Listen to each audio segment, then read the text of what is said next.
नमस्कार, स्वागत आहे तुमचं एमपीएससी वॉरियर्स या आपल्या युट्यूब चॅनलवर। आजच्या व्हिडिओमध्ये आपण ऊतींविषयी माहिती घेणार आहोत। ऊती ज्याला टिश्यू असं म्हणतात। ऊती म्हणजे काय तर बरेच जण असं सांगतात की पेशींच्या समूहाला ऊती असं म्हणतात, पण फक्त पेशींच्या समूहाला नाही तर समान रचना असणाऱ्या आणि समान कार्य करणाऱ्या पेशींच्या समूहाला ऊती असे म्हणतात।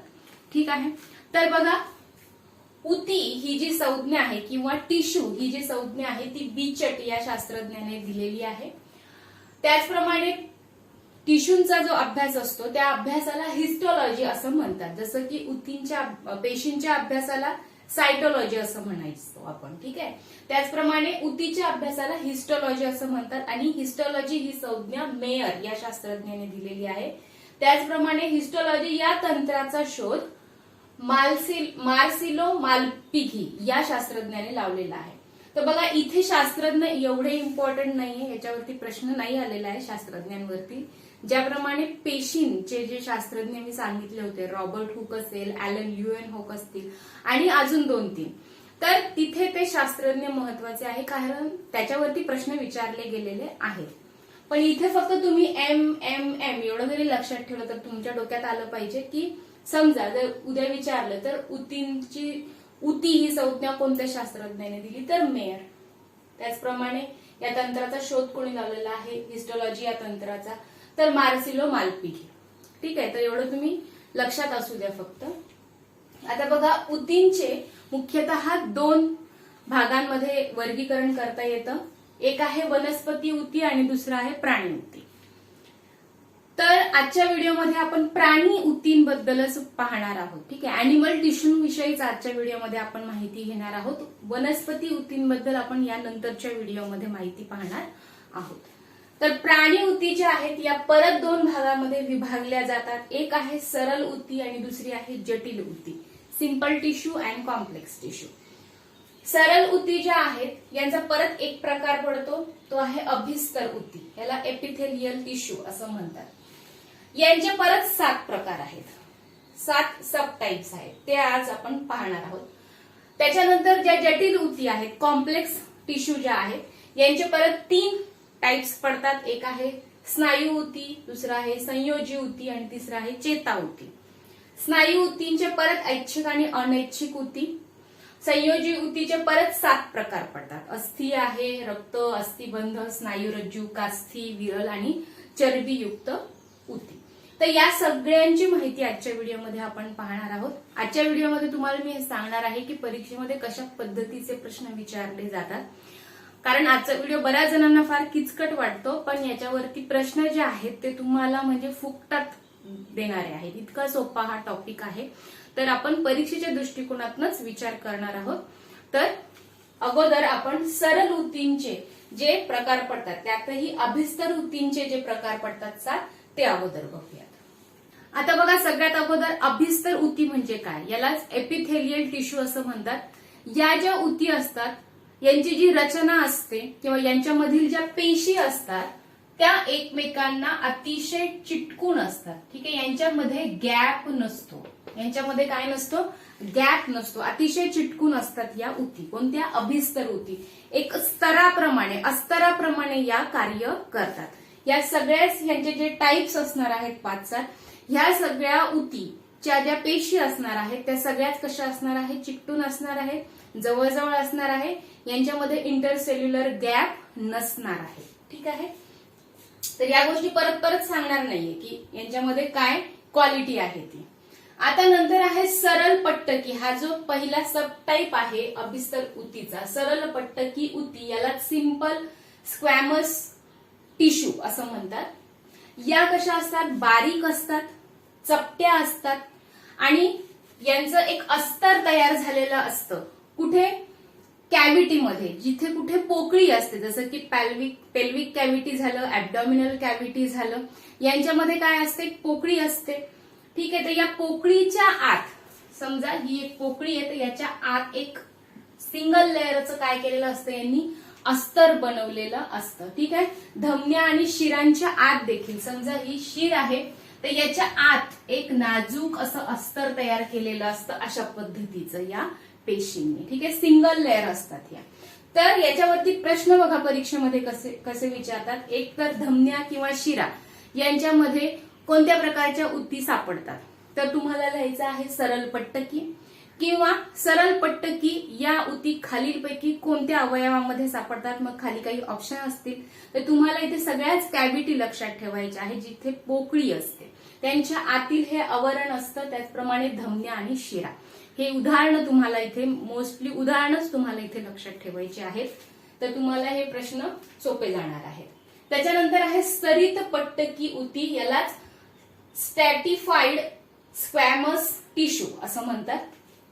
आता ज्याप्रमाणे सरळ पट्टिकी याचं नावच काय होतं सरळ पट्टकी, पट्टीप्रमाणे एक रचना सरळ. आणि आता इथे स्तरित आहे म्हणजे काय तर थरावर थर, एकावर एक असे थर असणार आहेत इथे. कशाचे पेशींचे. अशा पद्धतीने एकावर एक थर असणार आहेत. ठीक आहे, यांचे एकावर एक थर असणार आहेत. आणि हे कुठे असतात कुठे आढळतात तर आपल्या त्वचेवरील बाह्य आवरण. हे जे बाह्य आवरण आहे हे कशाचं बनलेलं आहे स्तरित पट्टकी. तर तुम्ही असंही म्हणू शकता की आपल्या जी त्वचा आहे ही त्वचा याने बनलेली आहे आणि याच्या आत जे बारीक अस्तर आहे काही कॅव्हिटींमध्ये काही धमन्यांच्या आत शिरांच्या आत तर ते आहे सरळ पट्टकीचं. ठीक आहे, त्याच्यानंतर स्तंभ. आणि याचं कार्य काय आहे त्वचेच्या बाह्य स्तरावर असलेल्या या स्तरित पट्टकीचं तर शरीरातील आतील अवयवांचं संरक्षण करणे, झीज थांबवणे ही यांची कार्य आहे. नंतर स्तंभीय अभिस्तर. आता बघा स्तंभ. स्तंभ म्हणजे काय स्तंभ म्हणजे काय असतो कॉलम असतो. ठीक आहे, कॉलम कसा असतो अशा पद्धतीने. तर यांची रचना या पेशींची देखील कशी असते अशा पद्धतीने असते. आता हे जे मी मध्ये ठिपके काढते हे ठिपके म्हणजे काय आहेत हे न्यूक्लियस आहे. त्या पेशींमध्ये असलेलं हे न्यूक्लियस आहे. स्तंभीय पेशींमध्ये हे न्यूक्लियस जे आहे जे केंद्रक आहे ते थोडं खाली झुकलेलं असतं. तर स्तंभाप्रमाणे यांची रचना असते. लांबट असतात या पेशी ज्यापासून या ऊती बनलेल्या आहेत. तर यांनाच इंग्लिशमध्ये कॉलमनार एपिथेलियल टिश्यू असं म्हणतात. ह्या कुठे असतात तर आतड्यांच्या आतील स्तर. हा कशाचा असतो आतड्यांच्या आतील स्तर. आतड्यांच्या आतील स्तर हा स्तंभीय अभिस्तर ऊतींचा असतो अशा पद्धतीने. ठीक आहे ना, अशा पद्धतीच्या या ऊती असतात. तर या लांबट असतात स्तंभाप्रमाणे असतात आणि आतड्यांच्या आतील स्तर मग लहान आतडे असतील तर तिथे काय होत असतं लहान आतड्यांमध्ये पाचक रस स्त्रवत असतात. त्याचप्रमाणे अन्नातील पोषक द्रव्यांचं तिथे काय होत असतं अवशोषण होत असतं. ठीक आहे, ऍब्झॉर्प्शन होत असतं. आपण हे पचन संस्थेमध्ये बघितलेलं असतं. आता या ज्या पेशी आहेत यांना अशा प्रकारचे कोन लाईक स्ट्रक्चर असतं किंवा हेअर लाईक स्ट्रक्चर असतं ज्याला विलाय असं म्हणतात. विलाय असं म्हणतात. याच्यामधूनच काय होत असतात पाचक रस सिक्रीट होत असतात. कशासाठी ते अन्न जे आपण खाल्लेलं आहे ते पचण्यासाठी. त्याचप्रमाणे पचलेल्या अन्नातून पोषक द्रव्य शोषून घ्यायचं कार्य देखील या विलाय मार्फतच होत असतं. ठीक आहे, तर या पेशींना काय असतात विलाय असतात हे इथे लक्षात ठेवायचं आहे. त्याच्यानंतर रोमक स्तंभीय. आता रोम म्हणजे काय तर लव बारीक केस. तर यांचं केसांप्रमाणे रोमके असतात या पेशींना. या देखील आतड्यांच्या स्तरातच असतात. त्याचप्रमाणे काही श्वसन मार्गात देखील आढळतात. नंतर आहे घनाभरूप अभिस्तर. आता घन आपण अंकगणितामध्ये बघितलं होतं. घन म्हणजे काय तर cube like structure. Cube like structure. ठीक आहे, तर अशा पद्धतीने अशा ह्या पेशी असतात. घनाकृती आकाराच्या असतात. त्यांनाच क्युबॉइडल एपिथेलियल टिश्यू असं देखील म्हणतात. या कुठे आढळतात तर वृक्क लाळ ग्रंथी यांच्यावर हे काय असतं हे आवरण असतं यांचं. ठीक आहे, तर लाळ ग्रंथीमधून लाळ सिक्रेट होत असते. त्याचप्रमाणे अंडाणू शुक्राणू यांच्यावर देखील यांचं एक आवरण असतं ज्याच्यामधून काय होत असतात संप्रेरक सिक्रीट होत असतात. हार्मोन्स सिक्रीट होत असतात किंवा संप्रेरक स्त्रवत असतात असं आपण म्हणू शकतो. जसं की टेस्टेस्टेरॉन प्रोजेस्टेरॉन याप्रमाणे. नंतर आहे ग्रंथील अभिस्तर ऊती. यालाच ग्लॅन्ड्युलर एपिथेलियल टिश्यू असं म्हणतात. तर या ज्या ऊती आहेत ह्या ज्या अभिस्तर ऊती आपण ज्या बघितल्या आता जे 5-6 टाईप जे बघितले तर या ऊतींना कधी कधी काय होत असतं, घड्या पडत असतात. ठीक आहे, एकावर एक यांचं आवरण तयार होत असतं, घड्या पडतात आणि या घड्यांपासूनच ह्या ऊती बनतात. कोणत्या? ग्रंथील अभिस्तर ऊती. ठीक आहे, तर तुम्हाला ह्या वरच्या 1-2-4 ज्या आहेत त्या जास्त करून लक्षात ठेवायच्या आहेत. त्यांचे एक्झाम्पल्स तुम्हाला परीक्षेच्या दृष्टिकोनातून लक्षात ठेवायचे आहेत. यानंतर आपण जटिल ऊतीबद्दल माहिती पाहूयात. जटिल ऊती म्हणजे काय, तर या अशा ऊती असतात ज्यांच्यामधील ज्या पेशी असतात, या पेशींमध्ये कसा असतो, गॅप असतो. या अगोदरच्या ज्या सरळ ऊती बघितल्या त्या कशा असतात, एकमेकांना चिटकून असतात, जवळजवळ असतात आणि त्यांच्यामध्ये गॅप नसतो. पण या ज्या पेशी आहेत यांच्यामध्ये गॅप असतात. ठीक आहे, म्हणजेच यांच्यामध्ये इंटरसेल्युलर गॅप असतो असं आपण म्हणू शकतो.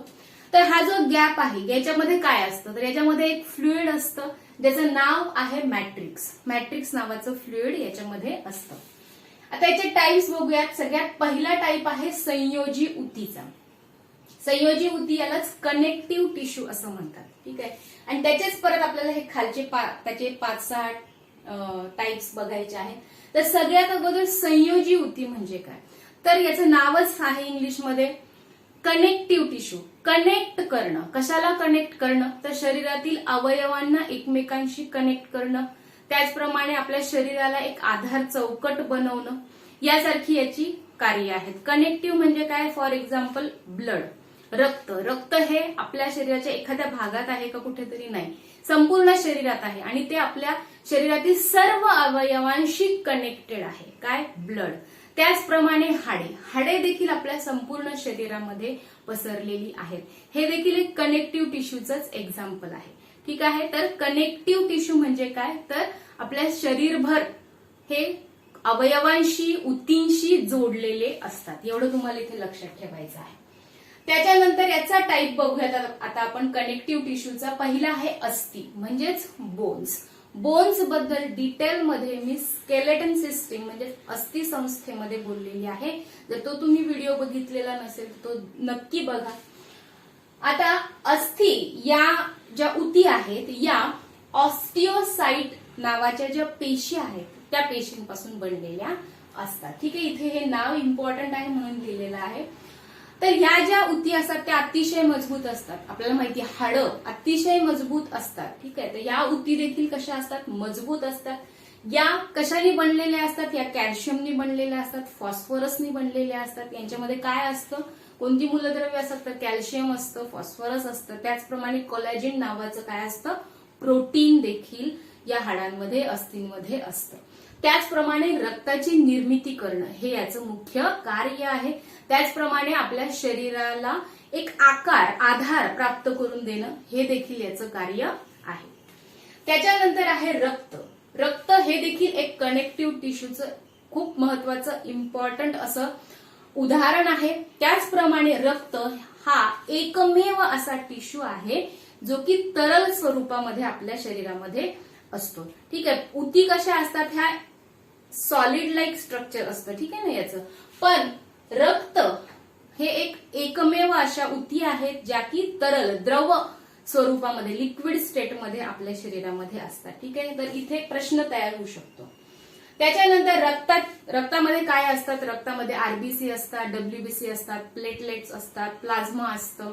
या सगळ्या गोष्टी देखील मी रक्त या चॅप्टरमध्ये टॉपिकचा जो व्हिडिओ बनवला होता मी त्याच्यामध्ये बोललेली आहे डिटेलमध्ये.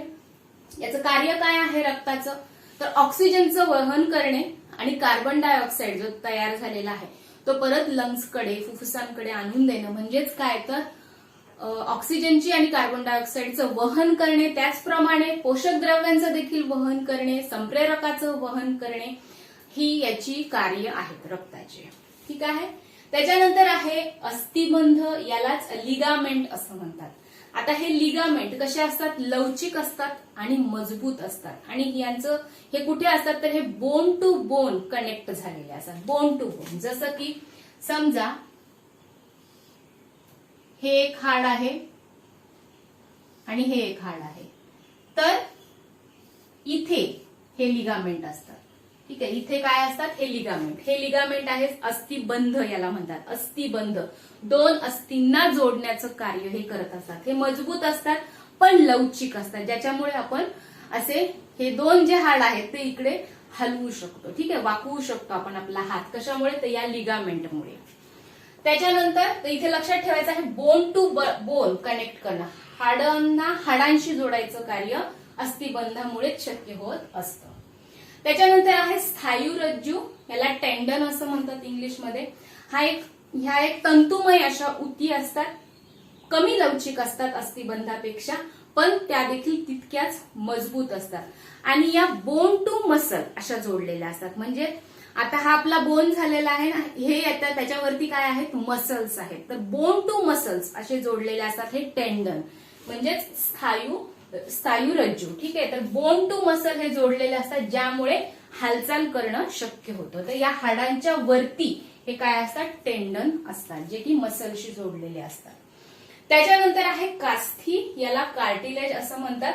आता कार्टिलेज कुठे असतं? कार्टिलेज हे दोन हाडांच्या मध्ये असतं, इथे असतं कार्टिलेज, ठीक आहे. ज्यावेळेस हे कार्टिलेज कमी होतं वयानुसार किंवा काही कारणास्तव, तर त्यावेळेस काय होतं? हालचाल करणं खूप अवघड जातं, उठताना बसताना खूप त्रास होतो, ठीक आहे. म्हाताऱ्या लोकांमध्ये हे फार जास्त प्रमाणात दिसतं, कारण त्यांचं हाडांच्या मधलं कार्टिलेज जे आहे त्याचं प्रमाण कसं झालेलं असतं? कमी झालेलं असतं. एक वंगणाप्रमाणे हे कार्य करत असतं कार्टिलेज.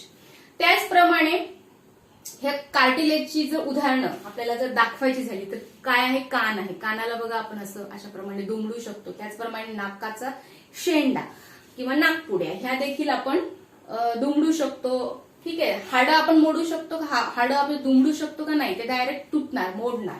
तर कार्टिलेज हे कसे असतात? हे लवचिक असतात, मजबूत असतात. पण कान, नाक, त्याचप्रमाणे श्वसन नलिका, जे लॅरिंग्स आहेत, ट्रॅकिया वगैरे आहेत, ह्या देखील कार्टिलेजनेच बनलेल्या असतात. त्याचप्रमाणे स्वरयंत्राची जी पोकळी असते ती देखील कार्टिलेजनेच बनलेली आहे, ठीक आहे. तर तुम्हाला इथे एक्झाम्पल्स लक्षात ठेवायचे आहेत. त्याच्यानंतर आहे विरल उती, याला एरिओलार टिश्यूज असं म्हणतात. आता बघा यांचं कार्य काय आहे? तर इंद्रियांना आधार देणे, नाजूक इंद्रियांना आधार देणे, उतींची झीज भरून काढणे आणि अवयवांच्या आतील भाग भरणे. त्याचप्रमाणे या कुठे असतात? तर या असतात चेतातंतू, अस्थिमज्जा, रक्तवाहिन्या यांच्या भोवताली. त्याचप्रमाणे त्वचा आणि स्नायूंच्या दरम्यान, ठीक आहे. त्याचप्रमाणे यकृत, प्लीहा यांच्या खाली.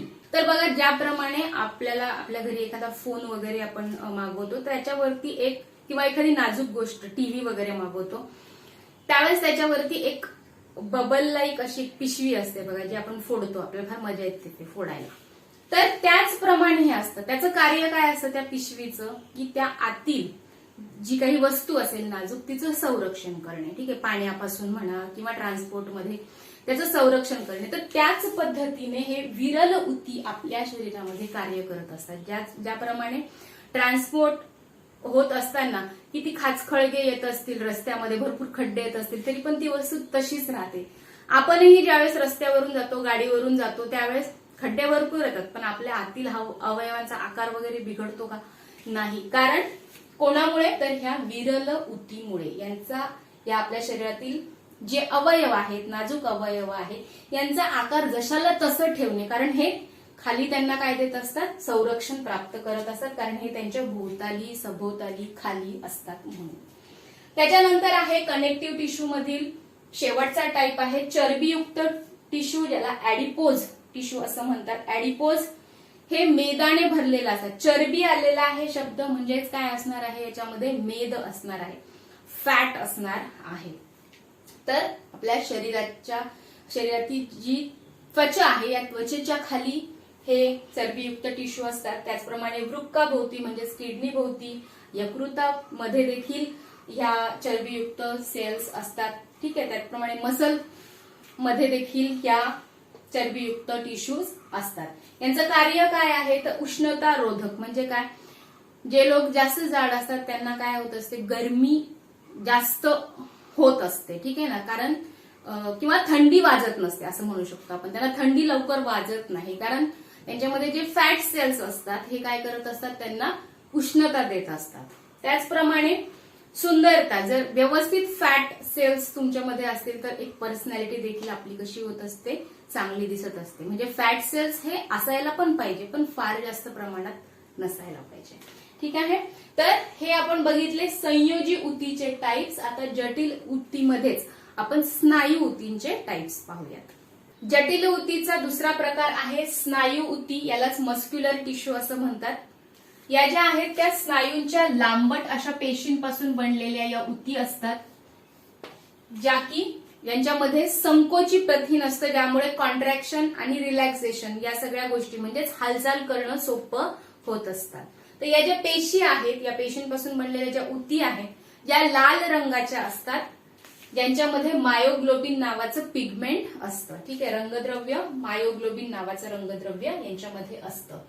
या स्नायू ऊतीचे परत दोन प्रकार पडतात. एक आहे ऐच्छिक स्नायू आणि दुसरा आहे अनैच्छिक स्नायू. तर सगळ्यात अगोदर ऐच्छिक स्नायू बद्दल बघूया. यालाच व्हॉलंटरी मसल्स असं म्हणतात. ज्या हालचालींवरती आपलं नियंत्रण असतं त्या हालचालींना किंवा त्या स्नायूंना काय म्हणायचं आहे, ऐच्छिक स्नायू असं म्हणायचं आहे. जसं की हात, पाय, मान. आपल्या मनाने आपण हात वर खाली करू शकतो, मान वर खाली करू शकतो, याच्यावरती आपलं नियंत्रण असतं या हालचालींवरती. ज्या हालचालींवर आपलं नियंत्रण असतं त्याचं सगळ्यांची एक्झाम्पल्स याच्यामध्ये येणार आहे. ठीक आहे, आणि हे हाडांशी जोडलेलं असतं, त्यामुळेच हालचाल शक्य होते आपल्या मनावर. तर हे जे या ज्या पेशी असतात त्या अशा प्रकारे असतात, सिलेंड्रिकल शेप अशा या पेशी असतात. ठीक आहे. त्याच्यानंतर अनैच्छिक स्नायू, यालाच इनव्हॉलंटरी मसल्स असं म्हणतात. ज्या हालचालींवर आपलं नियंत्रण नसतं त्या सगळ्यांची एक्झाम्पल्स याच्यामध्ये येणार, जसं की श्वास पटल. ठीक आहे, थोड्या वेळासाठी आपण श्वास थांबवू शकतो, पण नेहमीसाठी थांबवू शकतो का? मी आता 1 तास श्वासच घेत नाही असं म्हटल्यावर चालतं का? नाही. त्याचप्रमाणे आतड्यांमध्ये जे आपलं अन्न पचनाची जी क्रिया आहे त्याच्यावर आपलं कंट्रोल असतो का? नाही, ते चालूच असतं, त्याच्यावरती आपलं नियंत्रण नसतं. त्याचप्रमाणे अन्ननलिका, एकदा घशाखाली गेला की इथेच थांब बाबा असं म्हणू शकतो का आपण? नाही, तो खालीच जाणार आहे. तर याच्यावरती आपलं नियंत्रण असत नाही. तर या ज्या पेशी असतात या डोळ्यांप्रमाणे असतात बघा, डोळ्यांप्रमाणे याची रचना असते या पेशींची. ठीक आहे, अशा पद्धतीने. तर या पेशी अशा असतात ज्याच्यावरती आपलं नियंत्रण नसतं. त्या सगळ्यांची एक्झाम्पल्स कुठे ना? अनैच्छिक. आता बऱ्याचशा पुस्तकामध्ये हृदय स्नायू असं म्हणून एक तिसरा टाईप देखील इथे दाखवलेला आहे. कोणामध्ये? स्नायू ऊतीमध्ये. आणि बरेच जण हृदयाला देखील याच्यामध्येच अनैच्छिक स्नायूमध्येच सांगतात. कारण कसं आहे, हृदय जे आहे अनैच्छिक स्नायूचं उदाहरण आहे, कारण हृदयाचं देखील ठोके वगैरे आपल्यावरती आपल्या कंट्रोलमध्ये ते नसतात, त्यामुळे ते अनैच्छिक मध्ये येतं. पण जर याच्या पेशी सांगायच्या झाल्या तर या पेशी अशा असतात, यांच्यासारख्या असतात, ऐच्छिक स्नायूप्रमाणे. डोळ्यासारखं स्ट्रक्चर नसतं, त्यामुळेच मी इथे पेशी त्याच्या काढून दाखवलं तुम्हाला. त्यामुळे आता ऑप्शन बघायचं आहे. जर हृदय स्नायूमध्ये जर सांगितलं तर तिथे लिहायचं आहे, नाहीतर मग अनैच्छिक स्नायूमध्ये जर विचारलं असेल आणि खाली हृदयाचं ऑप्शन असेल तर तुम्हाला अनैच्छिक स्नायूचंच उदाहरण आहे असं लिहायचं आहे. ठीक आहे.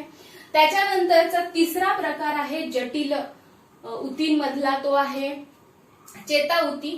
चेताऊती ह्या कुठे असतात? तर ह्या असतात चेतारज्जूमध्ये किंवा मेंदूमध्ये. या सगळ्या पेशी असतात. या पेशी कशा असतात? अशा प्रकारच्या या पेशी असतात. आणि याला खाली असं एक शेपूट असतं.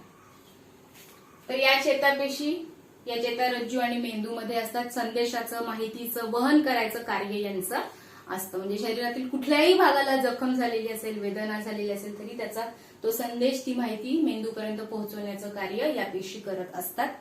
असं आहे की म्हणतात, नाही असं आहेच की आपल्या शरीरातील सर्वात मोठी पेशी कोणती आहे? तर ती असते चेतापेशी. जवळपास 1 मीटर पर्यंत ही लांब असू शकते.